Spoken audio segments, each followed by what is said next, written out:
Gel plate printing is not as easy as it may look, and there are some common mistakes that you'll experience while you're on the learning curve. In this video, I'm going to show you 3 of the biggest mistakes you can make, but the good news is I'll also show you how to fix them. Hi, I'm Jenna McLean, printmaker and service artist, and this channel is for artists who love ink texture and turning their art into patterns.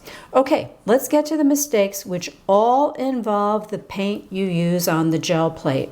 Stick around to the end of the video because I'm going to share some information about the best brands of paint to buy. But even if you have good quality paints, you can still make these mistakes. The first one is applying too little paint on the plate. We use water-based acrylic paint in gel printing, and the problem is once you start rolling it out like this on the plate, water starts to evaporate from it immediately. Now, how fast it will dry also depends on your environment, how dry it is, how humid it is, whether you have a fan on, the heat on, that kind of thing. So I'm rolling on paint, and I am deliberately putting on a layer of paint that is too thin. How can you tell that it's not enough paint? Well, if you can see through it and you can see the gel plate underneath, you don't have enough paint on there. Now I'm going to hold this up.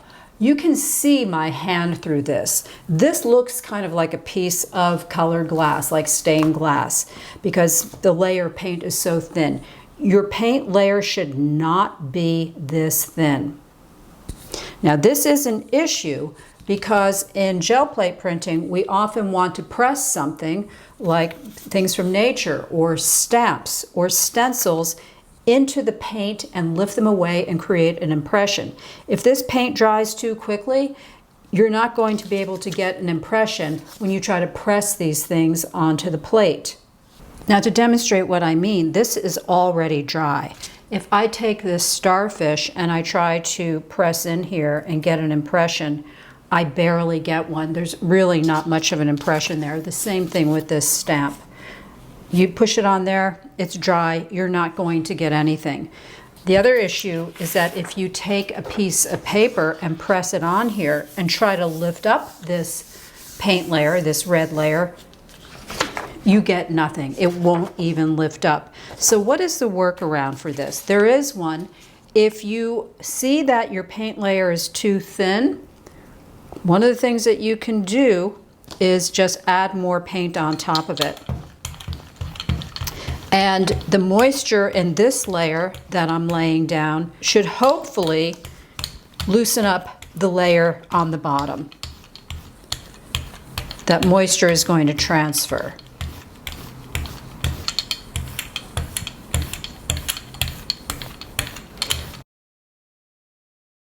I can push this in. There's definitely an imprint of the starfish there.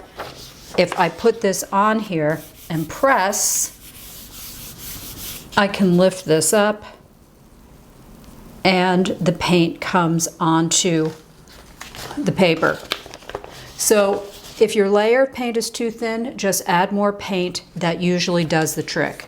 The second mistake is putting too much paint on the plate. I'm deliberately putting too much on here. And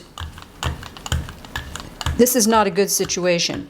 If you can see what look like little rivers of paint on the plate, or if you can see what look like little rivers of paint on this brayer, you've got way too much paint on there, and that's an issue. This is very simple to fix though. Anytime that you're printing, have a piece of scrap paper next to you. If you're right-handed, put it here. If you're left-handed, put it on your left-hand side. To get rid of excess paint on the plate, just take your brayer and roll it on the scrap paper to get rid of some of that paint. Go back to your brayer and roll it on the plate and just keep lifting off the excess paint that way.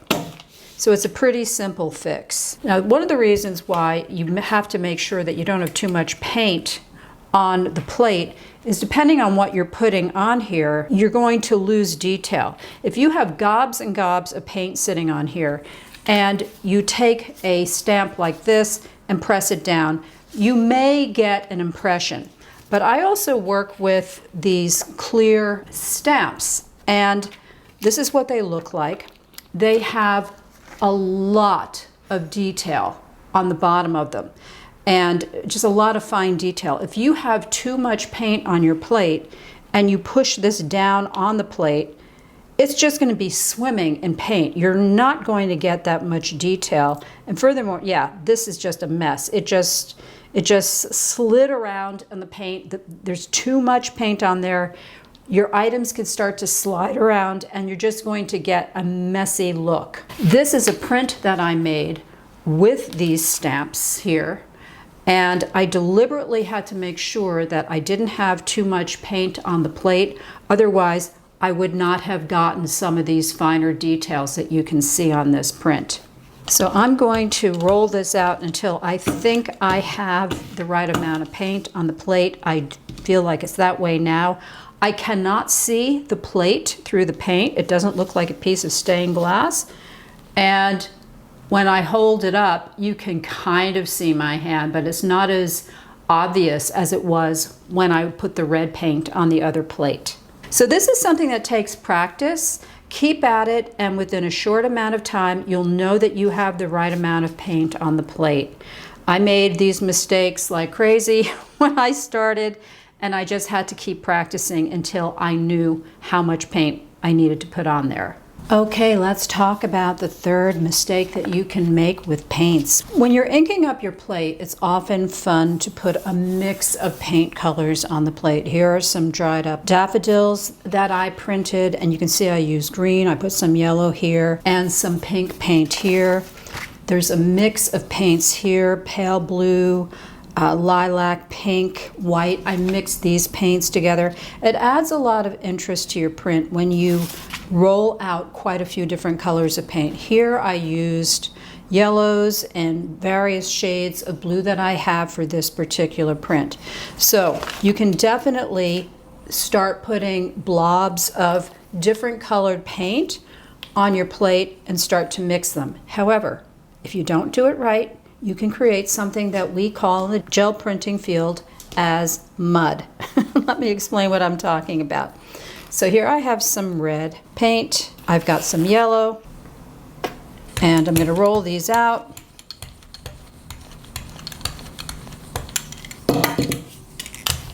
And you know, of course, what happens when you mix red and yellow together.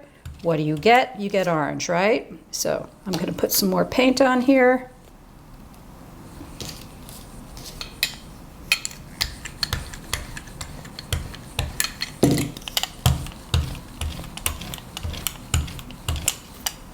And then when we start to mix these together, you can start to see that we're getting orange here, right? Simple. That's not a problem. But when you mix the three primary colors together, I'm talking about red, yellow, and blue. If you were to mix all of these together, you're going to get brown. You're going to get mud. Not only are you going to get a muddy brown if you mix the three primary colors, you're also going to get mud if you mix blue and orange, red and green, and yellow and purple. Now I'm going to do a separate video on this, all about color theory and how to avoid creating mud, but there is a simple fix with this. If you want to, let's say, create a print that has blue and orange on it, you can do it. But you just have to be careful. Let me show you what I'm talking about. I'm going to put some blue here and some orange here, and I'm going to start to mix these up.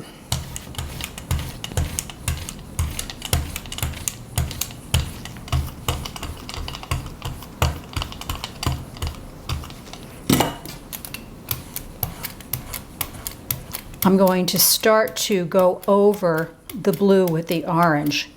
And right here, I'm developing a strip of brown. And if this is something that you don't want, then you have to make sure that you're not mixing these two colors together. If you want to use blue and orange on the same print, you can. You have to be very careful about how much you put on there And I also recommend that you use the smallest brayers that you have to roll them. Don't use a big one like this because you'll accidentally mix them together and get that brown look. So I'm going to roll out the blue. I'm going to roll out some of this orange. And I'm making sure that I don't mix them together. So what do you put here in the center? You can go with something neutral like a white, an unbleached titanium, and use another brayer to mix them up like that.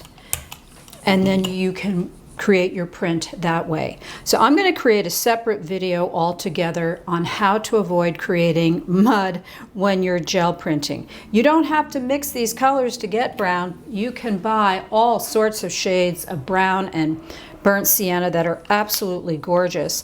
So making sure that you are placing your paints on the right spot and not mixing them up too much is one of the things that you develop as you develop more skill. Okay, I hope you enjoyed this video about the 3 things that you can do wrong with paints. If you look below this video in the description area, I have a free supply list in which I lay out every supply that I use in gel printing. And I go into paints in great detail, what brands I use, what brands I recommend, because not all brands of paint are created equal.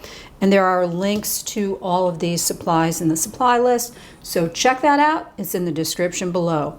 And I hope you enjoyed this video, and there will be more to come.